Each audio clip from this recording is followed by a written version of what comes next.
The show that reveals how extraordinary items in our world are designed, constructed and produced. See the engineering, the technology and big ideas that make the world go round. Find out how it works.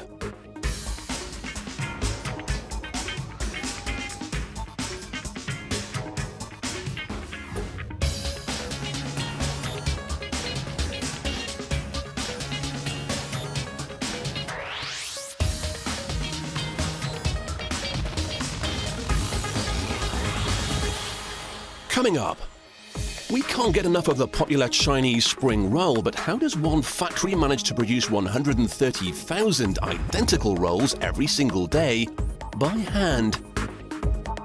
The latest ski goggles are high-tech marvels tested almost to destruction, just in case you try to test your limits.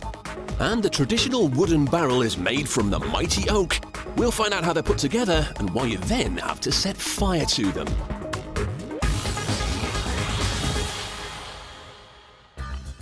But first, if you've ever ridden your bike over a really hard curb, then you might like to know that it's a combination of rubber, nylon and bulletproof Kevlar that's protecting your sensitive side. So how are tyres put together?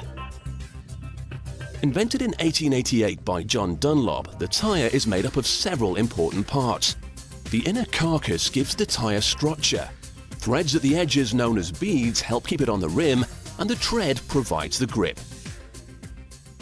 Until World War II, bicycle tyres were organic. The rubber they were made out of came from trees, but poor supply forced inventors to come up with an alternative. By 1960, synthetic rubber became the standard, and modern bicycle tyres have been made from it ever since.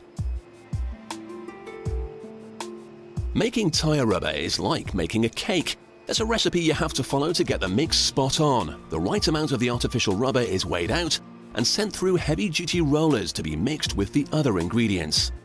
You can see what happens in this handy demonstration. Tyres are usually black, but that's not so you don't have to wash them. Black soot is added to the white rubber, which improves the grip. This is pretty important if you want to keep your bike upright.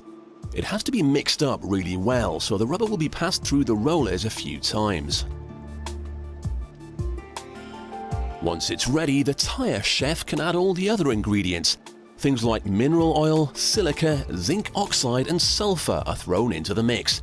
It sounds quite technical, but basically they improve the tyre's elasticity, density and durability.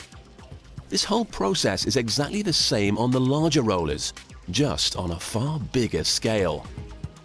When the mix is complete, fresh tyre rubber emerges, ready for the next stage. So, you've got your rubber, but there's far more to tyres than that. To create the carcass, nylon matting is added to make it stronger. Enormous rolls of nylon are threaded up onto these machines to be combined with the rubber mixture. It needs to be spread out like pastry, so the workers feed it back onto the rollers. This will create a big sheet of rubber and the nylon can then be added in. This rubber nylon sandwich is what makes up the basic material for the tyre's carcass. When you're building a tyre, you always start with the carcass. This foundation is expertly wound round a tyre-sized barrel and glued into place. Now, remember the Kevlar? Well, that's this bit. These threads are made from the same bulletproof material used to protect bodyguards and the police. It's very strong but light, and it holds the tyre on the rim. It's wound round the carcass, and once it's in place, the barrel is expanded, which actually forces the Kevlar into the rubber. The sides of the carcass are then folded over, and the threads now make it completely bulletproof, assuming you get shot just on the very edge of your tyre. And that's the tyre's structure, but to be honest, if you try to ride a bike on a tyre like this, it wouldn't be very comfortable or give you much grip. The grip comes from the tread. It's made from the combination of two layers of hard-wearing rubber. An expert continually measures the width of the two layers, otherwise the composition wouldn't be right and your tyre wouldn't grip. The raw tread is sent off to be added to the tyre carcass. A layer is wrapped around the drum and firmly stuck down. But it's still not ready to be put on the rim just yet. First, it needs to be cooked.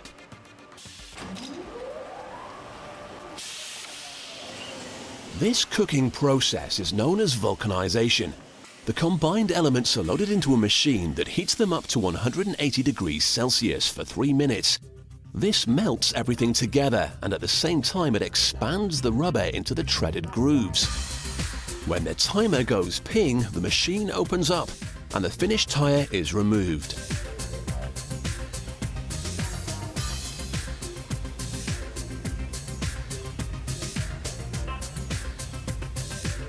Next, the workers will take a random selection of tires from each batch and run some rigorous tests. Hitting a curb with a weak tire could hurt you and even damage your wheel, so the tires spend 3 days on this machine. It's like hitting 50,000 curbs in a row. And how annoying can a puncture be? So all the tires have to pass the puncture simulation test. And what if you put too much air into the tire? They all have to survive at least 8 pounds per square inch of pressure. This one manages almost 20. So next time you hit a curb, just remember your bulletproof tire is taking the strain, so you don't have to.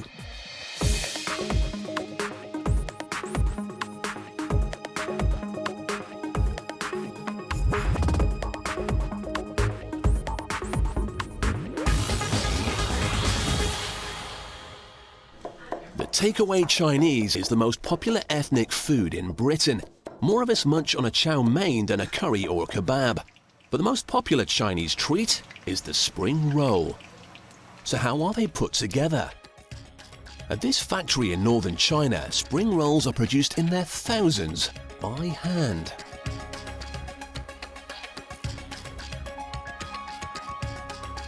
The most important part of a spring roll is vegetables, including leeks, onions, and plenty of green cabbage. The workers have to blanch the leaves for 90 seconds in boiling water. This kills any germs and helps the leaves keep their fresh green color. Although most of the work in this factory is done by hand, some of the processes are automated. Once the leaves have been thoroughly cooked, they're shredded. Big leaves in, tiny pieces out. This is important because the spring roll casing is just pastry and quite fragile. The leaves are then spun to remove any excess moisture. As each vegetable is prepared, it's added into the mixer. The recipe also calls for sesame oil, sugar and salt for flavoring. Spring rolls do also come with meat, but the traditional variety is vegetarian. And finally, no spring roll would be complete without glass noodles. When all the ingredients are in, the machine is switched on and the blades get to work. The crispy outer layer is next. It's a mixture of flour, oil and salt which is mixed up like pancake batter. As the heated drum rotates, this batter is smeared onto it where it will cook to perfection. Sesame oil prevents the batter from sticking to the drum, and fans help cool down the finished pastry.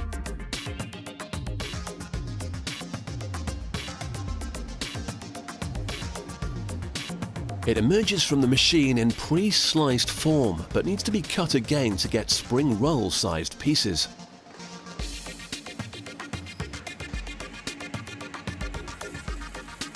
When it comes to putting the rolls together, that's where the expertise comes in. Every roll must be the same weight, size and shape as the last one, and the women that put them together are experts. Their well-trained eye can estimate 30 grams of filling almost every time. The rulers are only being used here just to show our cameras just how good these workers actually are. They can measure out the right amount and fold it perfectly time after time, which is vital if the rolls are to fit into the packaging. Next stop, the frying room. The rolls will now be fried in palm oil at 170 degrees Celsius for 40 seconds. But surely that isn't going to be long enough for them to cook properly. When you buy a box of spring rolls, you finish the cooking off yourself. But the dip in the oil kills any bacteria that may be hanging around and gives them their traditional golden color.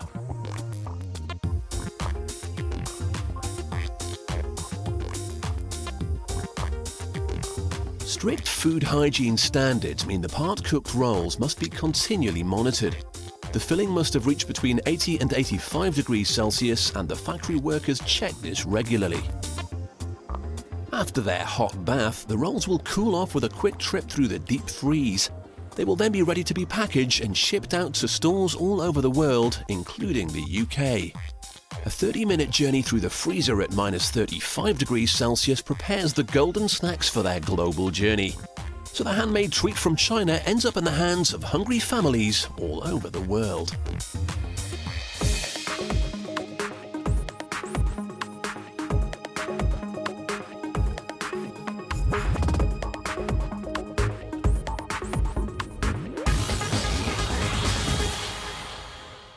Coming up after the break, modern ski goggles get rubbed up the wrong way and shot at to make sure you're protected when you wipe out.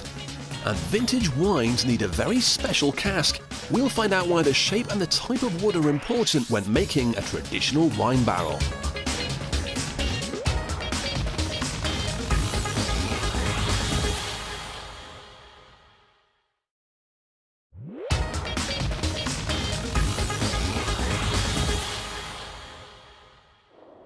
Skiing is popular, and like all extreme sports, safety gear is vital.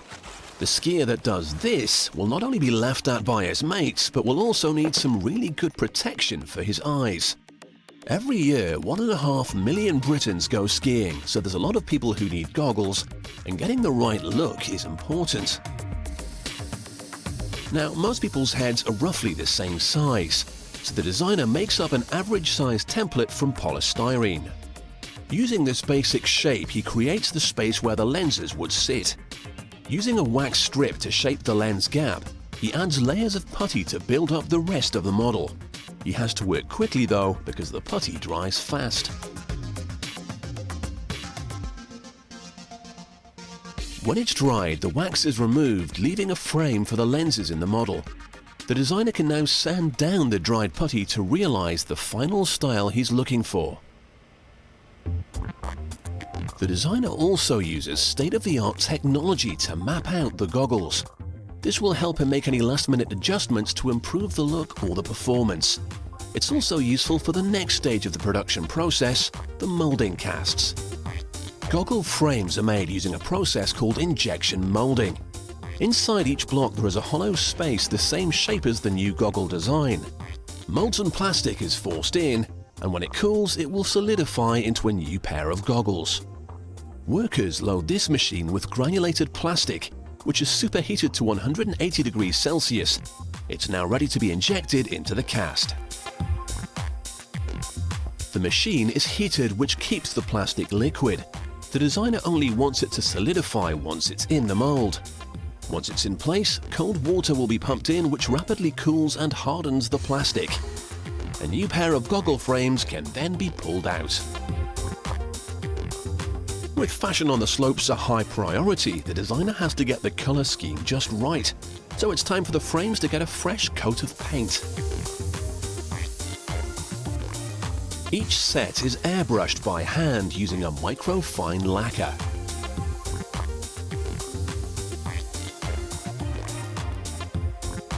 The frames are then sent to the oven to dry. A 6-minute journey seals the paint into place. The next stage is the lenses. Modern goggles are made out of a combination of several layers treated with different chemicals. The inner layer is cut from a sheet of tinted plastic. The color helps the human eye to recognize contours and edges. The outer lens, meanwhile, is treated with an anti-fogging agent. The combination of body heat and cold outdoor temperatures mean lens fogging is a big problem for skiers. Without this treatment, a hard session in the cold would cause the lenses to fog up completely, and you wouldn't be able to see a thing. So, skiers get hot, but they also want to look cool. If you're wearing a large pair of goggles, you can't wear shades. And as it's often sunny when you ski, that's a problem. So the goggles are sprayed with several layers of silicone and chrome, which reflects the sun and protects the eyes. It also looks pretty cool. Now that all the chemical layers have been added to the lens, a precision cutter can shape it to fit perfectly into the frames.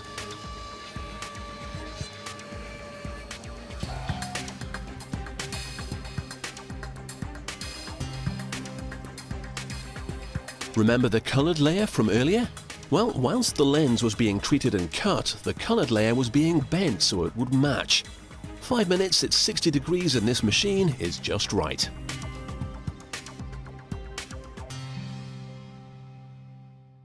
So, now we've got all the bits that we need, all that's left is to put them together.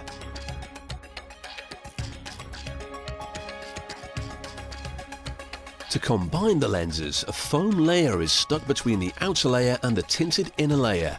This creates a thermal effect similar to double glazing in a home. The next stage is to make them look good. Any shiny bits or add-ons are stuck on here, as well as the straps so they'll stay on your head. The lens is finally put into the waiting frames.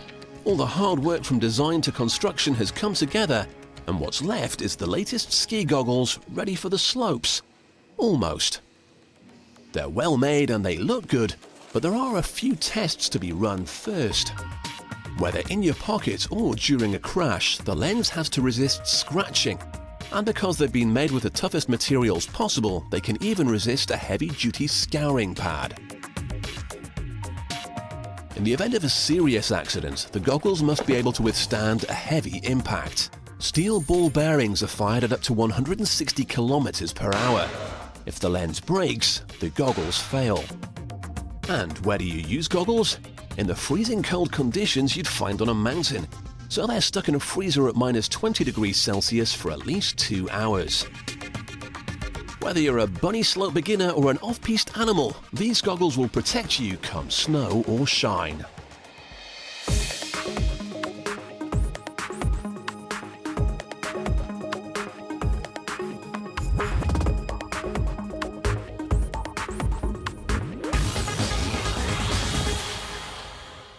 In 2005, UK residents drank over 1 billion litres of wine.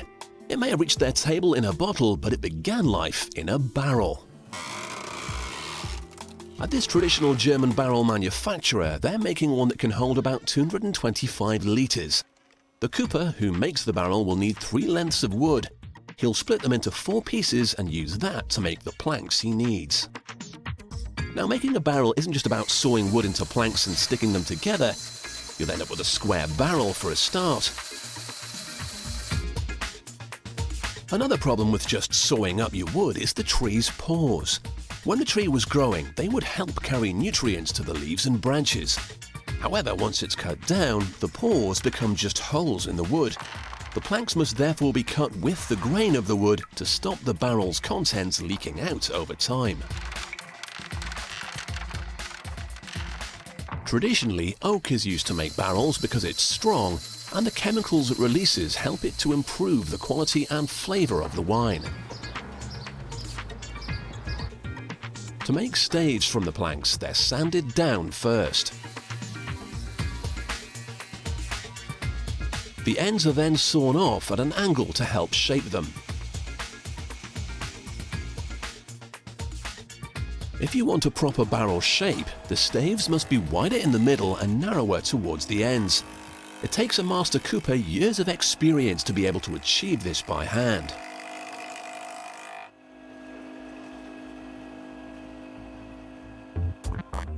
Now, although they're not all exactly the same, traditional wine barrels have a diameter of 56 centimeters. To get this right, the cooper must use between 25 and 30 staves. But as they're all slightly different, he has to keep trying until he gets the right combination, which can be a little bit hit and miss. When he's got the ones he needs, he'll attach 2 of them to a metal hoop. They'll form the structure to which all the others will be added. Once the last one is ready to be put in, the hoop can be tightened up. And voila, one perfectly formed wine barrel. Well, not exactly. You can see the beginnings of a barrel shape, but you couldn't really store any wine in it just yet. First, the staves need to be bent. The cooper lights a small fire in the center of the barrel and the staves are brushed with water. This combination of the heat and the humidity makes the wood flexible, so we can bend it. But it's not just a case of bending them in by hand. A large vise is attached and slowly tightened up. It's very, very slow.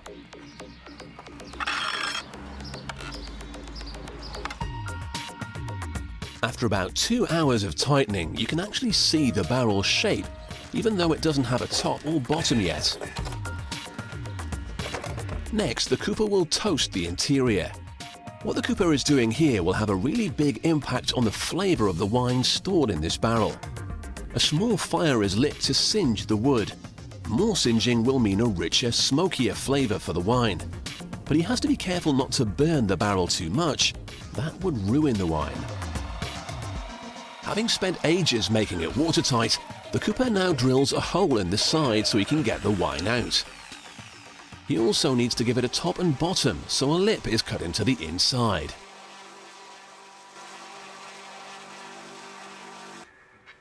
The cooper then measures out the diameter using a pair of compasses.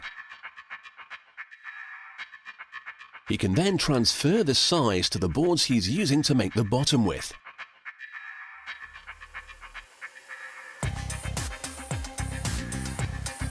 It's then time to turn on his trusty saw and cut out a perfect circle for the bottom of the barrel.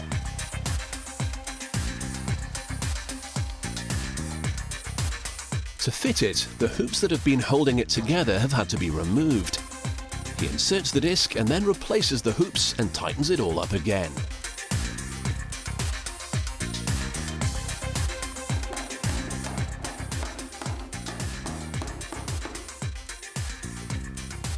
Then, just to be sure it really will be waterproof, he sticks straw into the gaps between each stave.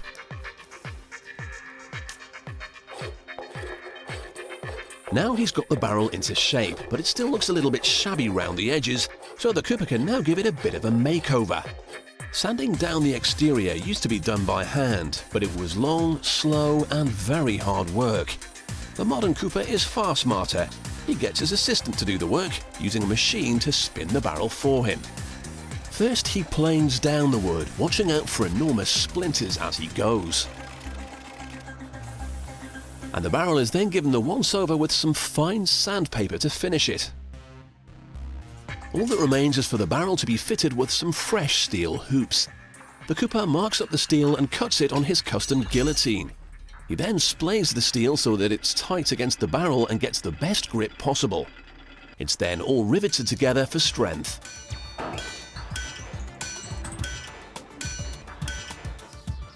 The hoops are now fitted to the barrel and hammered firmly into place. And the final addition is the cooper's seal. Well, okay, his stamp. So the next time you taste oak in your glass of Chardonnay, check that there aren't any splinters still floating around.